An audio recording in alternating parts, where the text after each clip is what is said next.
인공지능 산업의 일막, 그러니까 그 화려했던 마법의 시대가 이제 막을 내렸습니다. 그리고 우리 모두가 좀 차가운 현실을 마주해야 하는 이막이 시작된 거죠. 아니, 대체 그동안 무슨 일이 있었던 걸까요? 오늘 저와 함께 한번 제대로 파헤쳐 보시죠. 불과 2023년까지만 해도 그랬잖아요. 챗 GPT 같은 모델이 처음 딱 등장했을 때, 와, 진짜 미래가 갑자기 우리 눈앞에 닥쳐온 것 같은 그런 경이로움 다들 느끼셨을 거예요.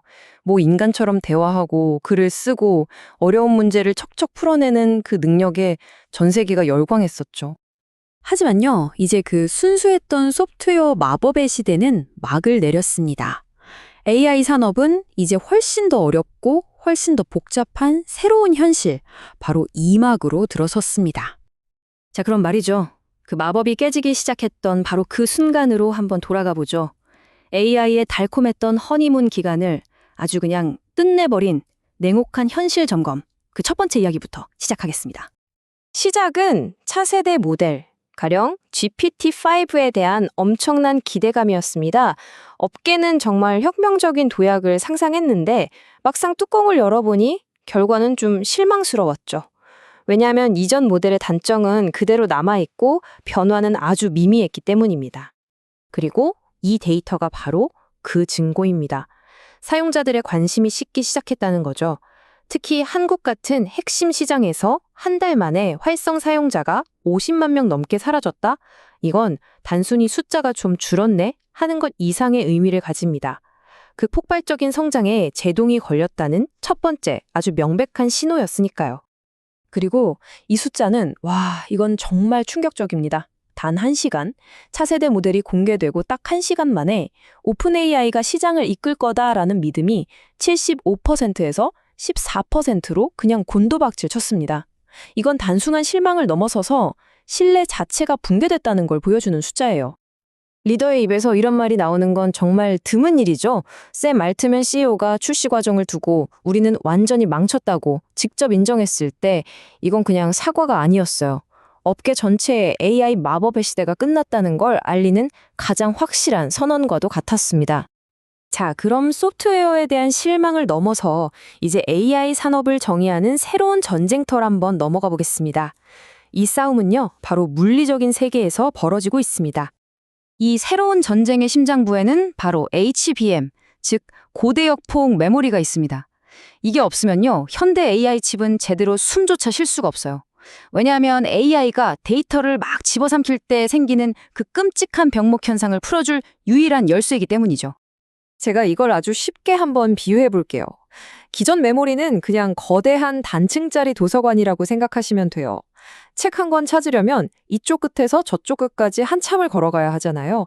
데이터가 이동하는데 시간이 걸릴 수밖에 없는 구조죠.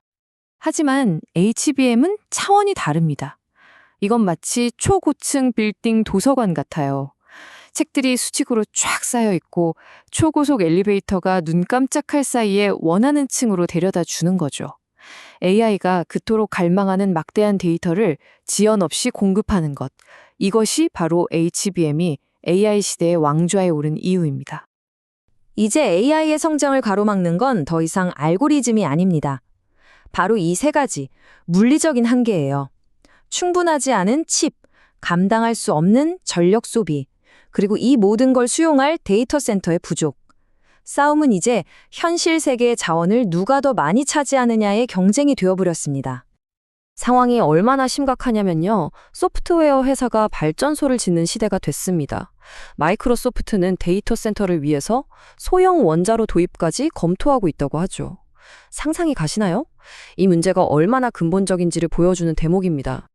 자, 이제 AI 붐의 지속 가능성을 시험하고 있는 경제적 그리고 사회적인 압박에 대해서 한번 이야기해 보겠습니다. 과연 AI 버블은 정말 터지고 있는 걸까요? 시장을 뒤흔든 딥시크 쇼크라는 사건이 있었습니다.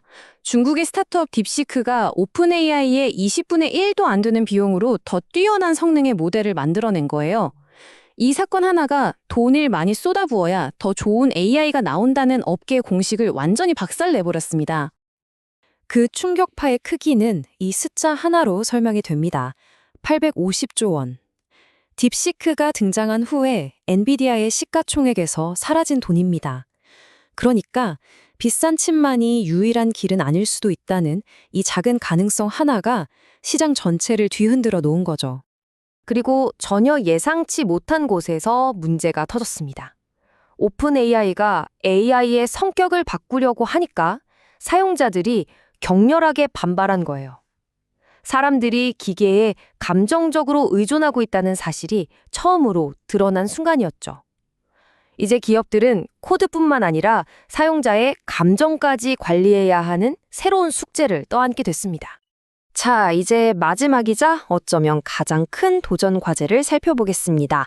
바로 아직 해결되지 않은 법적 그리고 윤리적인 문제입니다. 이 유명한 사진 다들 한 번쯤 보셨죠? 원숭이가 직접 찍은 셀카입니다. 법원은 동물이 찍었기 때문에 저작권이 없다고 판결했죠. 이 사건은 인간이 아닌 존재가 만든 창작물의 소유권 문제를 수면 위로 끌어올리면서 앞으로 AI 시대에 닥쳐올 거대한 법적 혼돈을 미리 예고했습니다. 그리고 지금 법정에서의 전쟁은 이미 시작됐습니다. 이미지 제국인 게티 이미지부터 왕저의 게임 작가, 그리고 유력 언론사들까지 말 그대로 창작자 연합군이 AI 기업들을 상대로 전면전을 선포한 겁니다. 이건 산업의 근간을 뒤흔들 수 있는 아주 거대한 분쟁입니다. 이 모든 소송의 중심에는 바로 이 질문이 있습니다. AI 학습이 정보의 새로운 가치를 창출하는 공정 이용일까요?